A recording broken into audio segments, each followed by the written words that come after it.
Hello again. Hey, we're back to consider another point maybe that would give you a little idea about the business, that would give you a little more motivation if you think that, hey, because of health conditions or old age or the various things you've been drugged down with over the years, hey, I think this one might be too tough for me.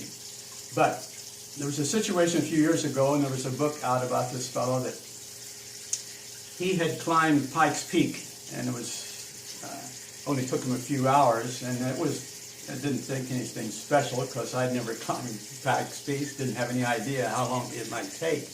But when I read the article, this fellow probably gave what I consider the greatest motivational speech and the shortest it could be by someone with his background and his physical limitations. This particular fellow, he had, well, let me read this short paragraph here, which gives about the book and this gentleman. So this is a book worth a read, not just by peak runners, but by all. Soon after his mother had caught rubella, commonly called German measles, Peter was born with legs that ended in stumps just past the ankles. A left arm had only one thumb and a finger, and a right arm ending at the wrist. The book is a diary of his training for the 1972 Pikes Peak Marathon. Chapter 3 states, quote, "The man who will make the most progress is the man who is willing to pay the biggest price. In racing, as in life, good genes help, but only get you past just so far.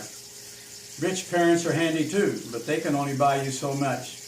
Beyond that point, every improvement carries a price tag, and in distance running, it's counted in miles of training. You pay in advance for speed and endurance." Peter did the 1972 ascent in 4 hours and 20 minutes, and the marathon in 7 hours and 2 minutes. Now, I couldn't do that.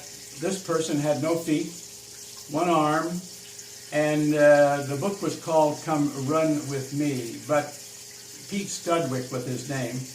He said he'd run many marathons. His answer to the question, how do you run 26 miles with no feet?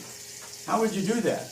And here's what I consider the great thing. You just keep this in mind, life or in our business. But what he said is that motivational thing to keep us running when you consider his background. Quote, he said, "Don't lean backwards." Think about that for a moment. If you're running or doing whatever, if you start to lean backwards, what invariably is the way you're probably going to go. But if you're leaning forward, your legs will come out in front of you enough to keep you from falling.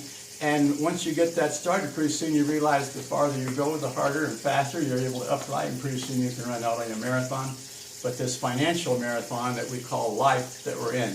So, don't forget then, the idea for today, don't lean backwards. See you next time.